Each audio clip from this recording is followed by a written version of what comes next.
Millions watched as Jasmine Crockett stood, calm, unshaken, and confronted Chief Justice John Roberts in a congressional hearing that stunned the nation. He looked her dead in the eye and called someone unqualified. Hours later, he claimed it wasn't about her, but Jasmine didn't let it slide. She exposed the truth, leaving the most powerful judge in America cornered, silent, and unable to defend the weight of his own words. Now the country is asking, if she was so unqualified, why was she the only one brave enough to speak the truth? Stay with us. This is a story worth every second of your time. Room 2175 of the Rayburn House office building had never felt heavier. The marble walls stood silent witnesses to what would become one of the most explosive hearings in congressional memory. The room, packed with reporters, legal scholars, and spectators, buzzed with quiet anticipation. At the center sat Chief Justice John Roberts, his posture regal, his expression unreadable. To his right, seated with calm intensity, was Representative Jasmine Crockett, her black blazer sharply pressed, a small gold cross gleaming at her neck, and a folder thick with documents in her hands. She waited for her turn, her eyes not on the cameras, not even on her notes, but fixed directly on the man whose decisions had shaped the nation's most powerful court. When her name was called, she rose slowly, as if stepping into combat. "Mr. Chief Justice," she began, voice steady but firm. "I believe the American people deserve to know if the Supreme Court still answers to the law or to the donors behind closed doors." There was a flicker of something behind Robert's eyes, a twitch, maybe, or just the ghost of a smirk, but he said nothing. Jasmine continued, flipping open the folder. "You've accepted invitations to private retreats funded by groups who later filed amicus briefs in front of your court. You failed to disclose gifts that by any civilian standard would raise red flags. And yet, this body is told to trust that your honor is its own safeguard." The room grew still with every word. When lower courts are bound by codes of conduct, but the highest court is not, that's not balance, that's untouchable power. Her voice didn't rise, but it carried with the weight of every voice that had gone unheard in front of that court. She laid down one final statement like a gavel strike. "Isn't justice supposed to be blind, not selectively mute?" Robert slowly adjusted his mic, pausing as if calculating the exact weight of what he would say next. His hands folded neatly before him, a gesture rehearsed in decades of courtroom decorum.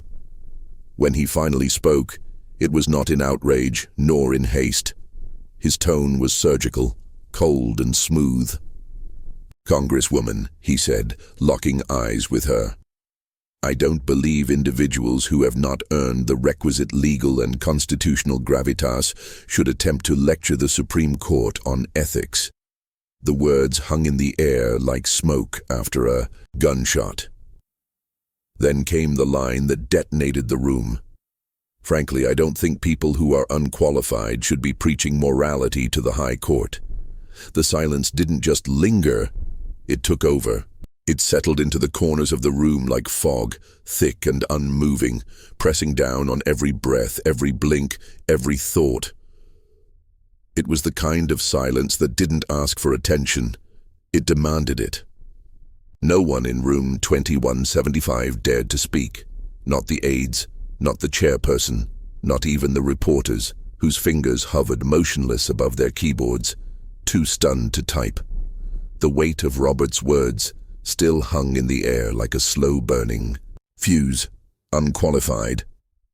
A single word that cracked through the air like a gunshot, muffled in velvet, calculated enough to wound, but vague enough to escape consequence. All eyes, instinctively and silently, turned to Jasmine Crockett, because in that lineup of polished suits, flag pins, and congressional authority, she was the only black woman seated at the dais, and now the room was waiting to see if she would erupt, fold, or disappear. But she didn't do any of that. She sat completely still, unmoving, unbothered, unreadable. Her shoulders didn't stiffen, her hands didn't ball into fists. Instead, she lowered her eyes back to her documents, the faint rustle of paper sounding louder than any voice. One by one, she flipped to the next page in her binder, with the kind of casual care that made everyone else in the room suddenly aware of how hard they were holding their breath. She picked up her pen and calmly resumed writing something in the margin, as if nothing had been said at all, as if the most powerful judge in the country hadn't just tried to publicly reduce her to silence with one backhanded sentence. Her face remained perfectly composed, but her silence didn't retreat. It was controlled. It was the kind of control that came from surviving rooms colder than this one, crueler than this one, far more dishonest than this one. 10 seconds passed. But in the world of live politics, 10 seconds of silence might as well be an eternity. People shifted in their seats. The tension became a character in the room. Even Chief Justice Roberts subtly adjusted the clasp of his hands, as if the chill in her silence had reached him too. And then finally she moved. With a precision so deliberate it felt like choreography, Jasmine placed her pen down beside her notepad. She lifted her head, not quickly, not with flair, but with the kind of strength that doesn't need to announce itself. Her eyes met his. No tremble, no heat, no panic. Her expression wasn't anger. It was something colder, something that spoke of years of being underestimated, of being questioned, of being measured by standards that shifted every time she rose to meet them. "Chief Justice," she said, her voice low, but cutting through the silence, like a scalpel through silk. For the sake of clarity, because clarity matters in a courtroom, doesn't it? She let the question hang, rhetorical but weighted. "When you said I don't think people who are unqualified should preach morality to the High Court, I'd like to ask you directly." Her eyes didn't blink. "Were you referring to me?" She waited, but not long, because when I look around this room, I don't see anyone else who meets the description your eyes were locked on when you said it. And then, one final line, soft as a whisper, but sharper than any gavel. "So I'll ask again, Chief Justice, did you mean me?" The question had been asked with terrifying clarity, and now it hovered in the air like a guillotine suspended by silence. "Did you mean me?" Jasmine Crockett hadn't raised her voice. She hadn't needed to. Her calmness was a loaded gun on the table, one everyone could see but no one dared touch. And yet, instead of meeting the moment with honesty, or even with the kind of veiled dignity that had kept him above political noise for decades, Chief Justice John Roberts reached for the safest defense in the book: deflection. He leaned slightly forward, fingers laced, tone polished and deliberately vague. "My statement was meant to reflect general standard," he said, his voice smooth, almost too smooth, like marble covering rot. It was not directed at any particular individual. The words sounded clean, but they were slippery, designed not to answer, but to escape. The problem was, the room had seen it. Everyone had. The timing, the angle of his eyes, the way the sentence had landed, like a scalpel aimed with surgical intent. And now, here he was, pretending it was academic, pretending it was theoretical, pretending that the blade hadn't just sliced across the only black woman in the room, right in front of an entire nation. Jasmine sat motionless for a breath, then another, and then she leaned forward just a bit, enough to close the distance without threatening, enough to speak not with force but with precision. "Chief Justice," she said, "I asked a question, and instead of answering it, you stepped behind a wall of abstraction and hoped we'd all politely nod." Her voice remained steady, her face unreadable, but her words struck with the weight of stone. "That's not clarity, that's cowardice dressed up in legal syntax." Roberts blinked, once, twice. His fingers shifted slightly on the table. The man who had stood before presidents, who had wielded words like instruments in landmark rulings, was now staring at a woman half his age who refused to flinch, who refused to be gaslit into silence. If this were a courtroom, Jasmine continued, voice unwavering. You would demand an answer on the record. And yet here, in front of Congress, you dodge with semantics. Her eyes narrowed, not with rage, but with something more dangerous. Focus.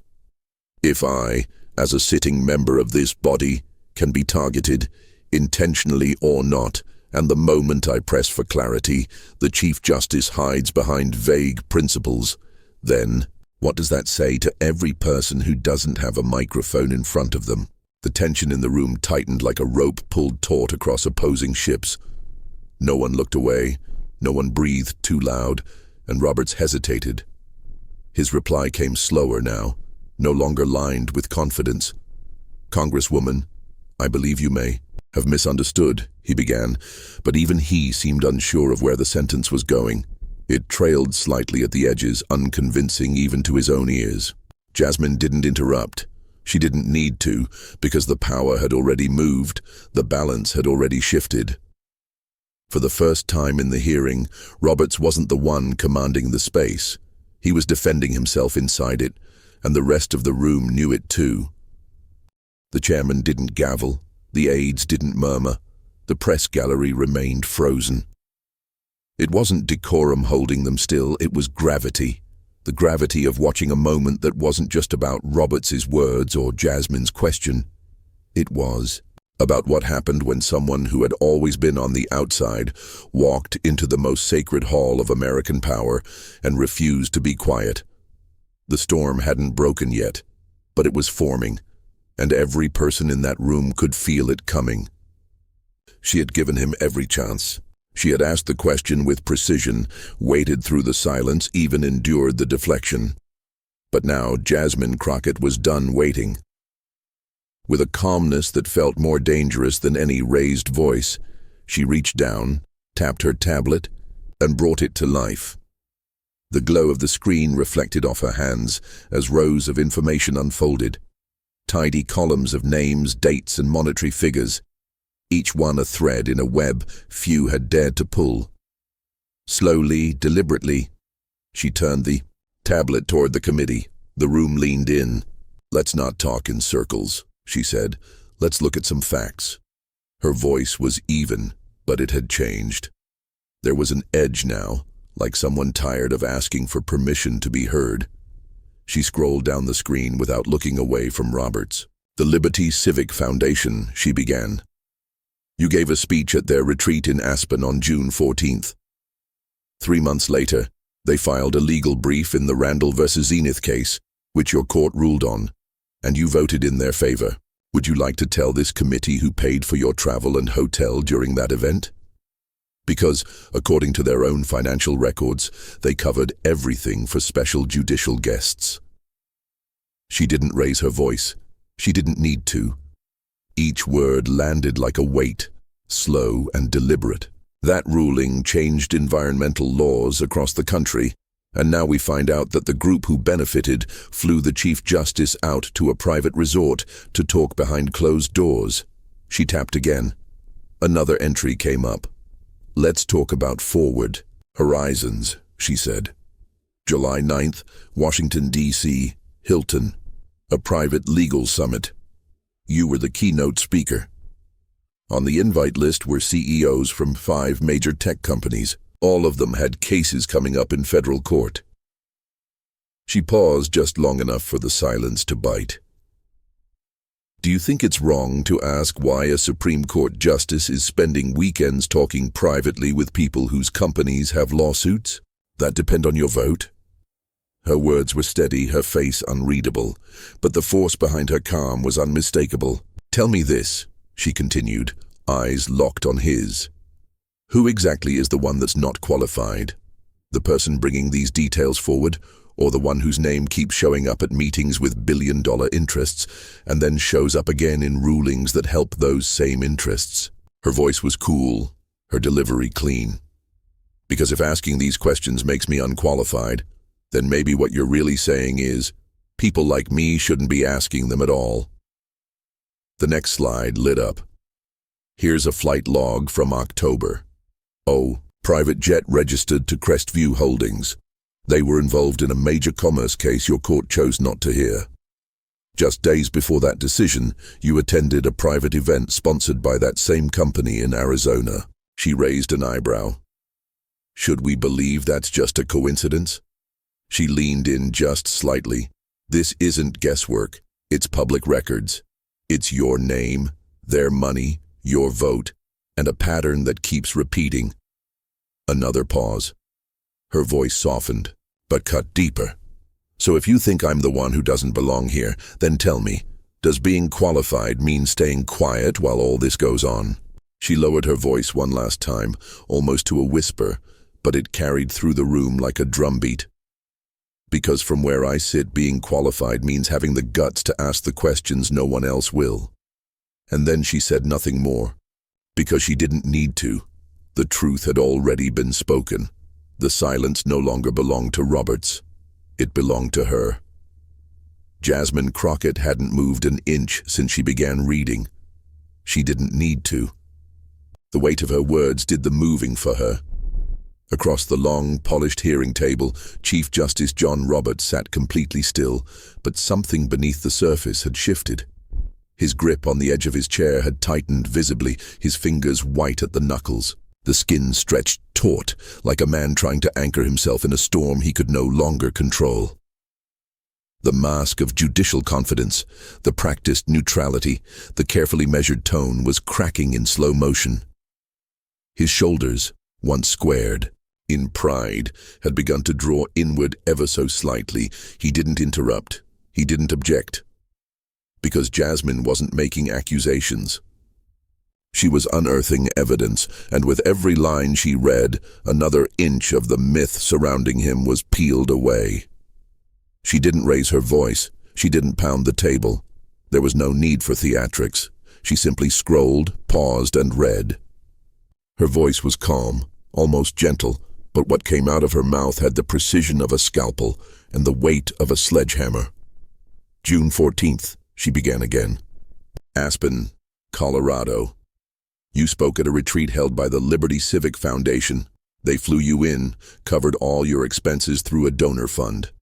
Then 3 months later, they submitted a brief to the court in the Randall versus Zenith case, and you voted in their favor. She turned a page. July 9th, you attended a private summit at the D.C. Hilton, hosted by Forward Horizons. Tech executives with cases before your court were there. You gave the keynote speech. Their group reimbursed your travel. That's not guessing. That's paperwork. She looked up just for a second, long enough to meet his eyes and make sure he was still listening. Really listening. He was. His jaw was tight now, mouth closed so firmly it looked like he was holding something in, but there was nothing left to hold. She looked back down. On October 2nd, she continued. Scottsdale, Arizona. Crestview. Holdings hosted an event. You flew, there on their private jet, tail number 5, XKZ Dell. 3 days later, the court refused to hear Fletcher vs. Commerce, a case that directly affected Crestview's business. You were the final vote in that decision. Jasmine paused, not because she was unsure, but because she knew the weight of silence now belonged to her too. Then, softly, she continued. May 18th. You were a guest at a Rhodes Civic Trust dinner in Chicago. That group funded a brief for Trent, via federal commission case, ruled on by your court a few weeks later. Again, 5-4. Again, your vote made the difference. She closed the screen for a moment, folded her hands and rested them gently on the table.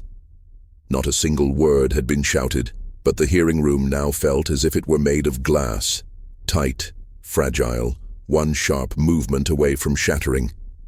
Still, Robert said nothing. His face was pale now, his hands clasped tighter, elbows resting more heavily against the leather arms of his chair. And Jasmine? Jasmine didn't even smile. She wasn't performing. She wasn't campaigning. She was stating what needed to be heard in the one place where it was hardest to say it. Her restraint was more powerful than outrage, her facts more devastating than accusations. And she knew it. "So tell me, Chief Justice," she said finally. Her voice is steady, clear, and quiet enough to make the room lean in.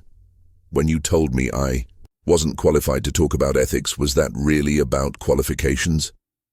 She let that question hang, not for effect, but because sometimes the silence after truth is louder than anything else. The silence didn't crack. It didn't shift. It settled. Like dust after an explosion. Like the breath held too long in a room that had forgotten how to exhale. For several long, suspended moments, no one moved. Not the clerks, not the aides, not the rows of lawmakers flanking the dais. All eyes remained locked on the space between Jasmine Crockett and Chief Justice John Roberts, where something irreversible had just unfolded. He had come into that room cloaked in tradition, carrying the weight of an institution that rarely gets questioned, much less cornered. But now that cloak looked thinner, almost transparent, and the weight felt like it had shifted shoulders. Roberts was no longer the man asking questions, he was the man answering them, or at least the man trying not to. And everyone in the room could feel the imbalance shift like tectonic plates beneath their feet. Jasmine hadn't raised her voice once. She hadn't needed to. She had done what no gavel or robe or chamber rule could accomplish. She had changed the gravity of the room. What began as an exchange between a justice and a congresswoman had become something far more raw, far more dangerous, a reckoning. And when she finally spoke again, it wasn't loud, it wasn't angry, it was quiet, tired maybe, but deeply rooted in something that had taken a lifetime to form. Her voice was steady and low, the kind of tone that forces people to lean in, not to hear better, but to feel what's behind the words. "If our definition of ethics," she said slowly, "is something that keeps people like me out, people who ask uncomfortable questions, who come from places not built for power, then maybe it's not a definition worth protecting." She let that sit, not for applause, not for acknowledgement, but because sometimes the truth has to be held in silence so its shape can be fully understood. Her eyes didn't leave Roberts, her tone didn't soften, but what came next felt less like a challenge and more like a quiet revelation. "If calling for transparency makes me unqualified," she said, each word clear, "then we've forgotten what qualification is supposed to mean." Her hands rested still on the table. She wasn't posturing, she wasn't performing, she was just telling the truth, the kind that no room, no robe, no title can fully prepare for.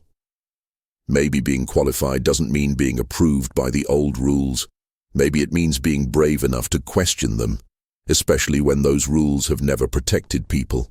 Like me, no one dared interrupt. Even the creak of leather chairs had stopped.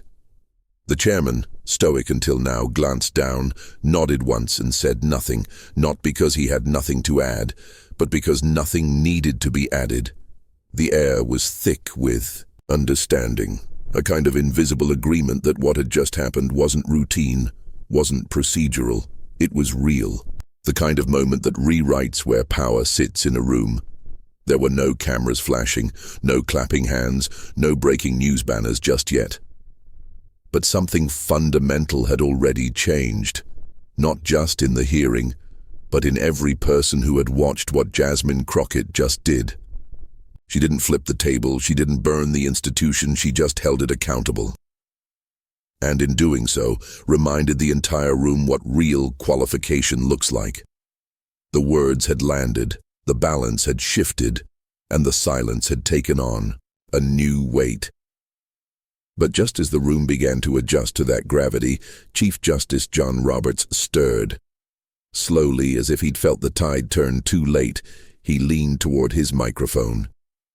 His movements were smaller now, more hesitant, measured not in confidence but in damage control. The tone in his voice had lost its marble polish. It was uncertain, brittle around the edges. "Congresswoman Crockett," he began, clearing his throat, as though it might wash away the moment. I acknowledged that my earlier remark could have been phrased more carefully. It was not my intention to cause offense. A pause, and then, the truth is, I was referring to someone else, a staff legal advisor. Not you. He said it quietly, like someone hoping a softer delivery would soften the blow. But no one in the room exhaled. No one leaned back in relief, because what he had just offered wasn't a resolution. It was a retreat. And Jasmine Crockett knew it. Her brow furrowed, but not with surprise. She had seen this move before, a man of power speaking in technicalities, hoping ambiguity would patch the wound that clarity had opened. She didn't rush to respond. She let the words hang in the air, rot in it. Then calmly, with precision, she leaned forward and answered in a tone so even it carried the sharpness of a knife still in its sheath. "Chief Justice," she said, her voice steady. "What you just said, that actually makes it worse." Her words didn't explode. They landed, soft, controlled, but devastating. "Because if you weren't talking about me, then you knew I misunderstood. You watched as I responded to what I believed was an attack on my character, on my integrity, and you said nothing." She paused, not to dramatize, but to let the truth sink like an anchor. "You let me take the hit. You let the insult live in the room, and you didn't step in to correct it. Not when the whole country was watching. Not when I had to stand here and defend my right to even be sitting in this chair." Her hands remained still on the table. She didn't need to gesture. The room was already holding its breath. Then came the moment that no one expected. But that changed everything. One of the committee aides, seated near the media monitors, quietly turned the volume up on a screen replaying the live stream.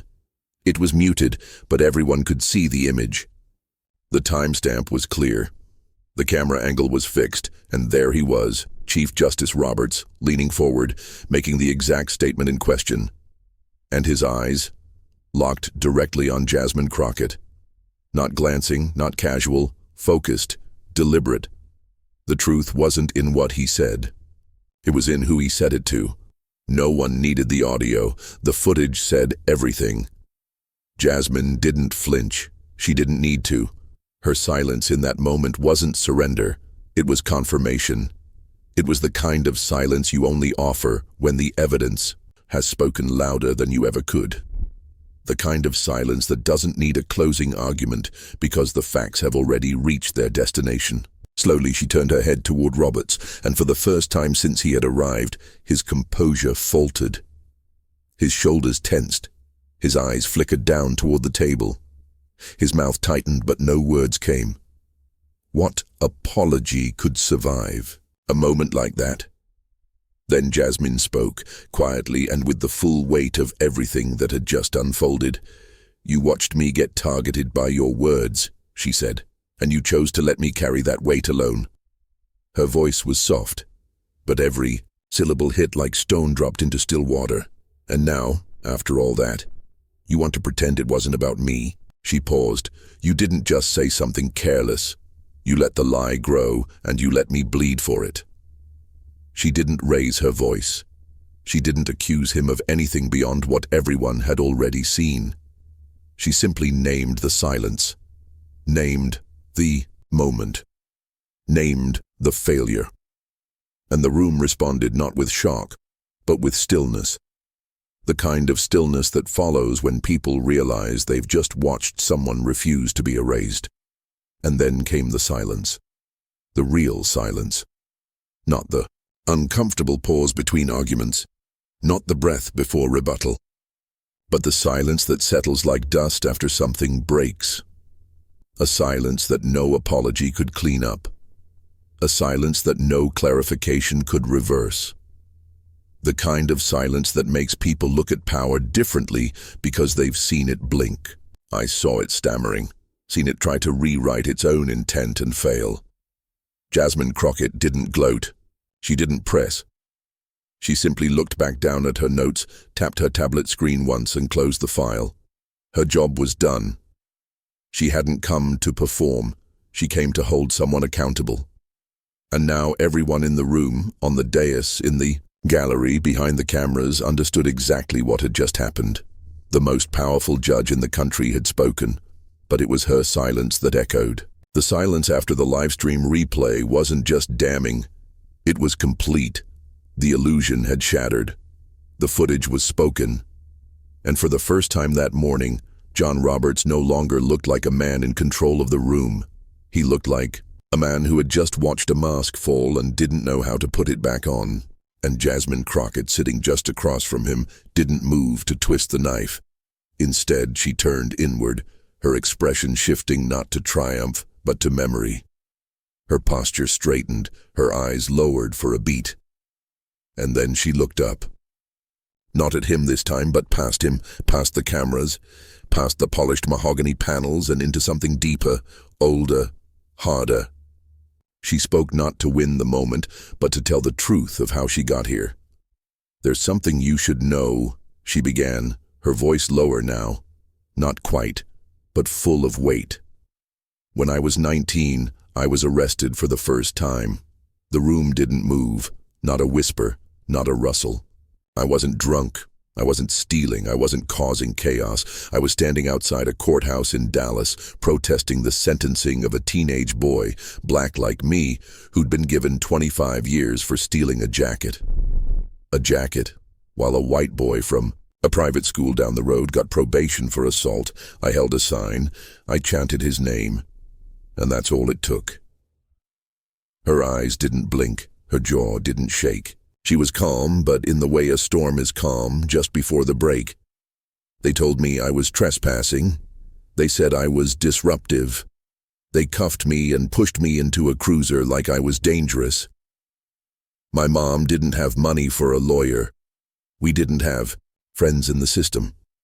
All we had was our last name, and that didn't mean much." She exhaled slowly. The charges were dropped eventually, but the record stayed for years. "Every internship I applied for, every job I interviewed for, that arrest came up first, before my GPA, before my class rank, before me." The tension in the room was no longer between her and Roberts. It was between her past and their perception. That moment changed me. It didn't make me angry. It made me determined. I didn't go to law school to become part of the system that did that to me. I went to law school so I could take that system apart and rebuild it in the name of people who never get to speak in rooms like this one.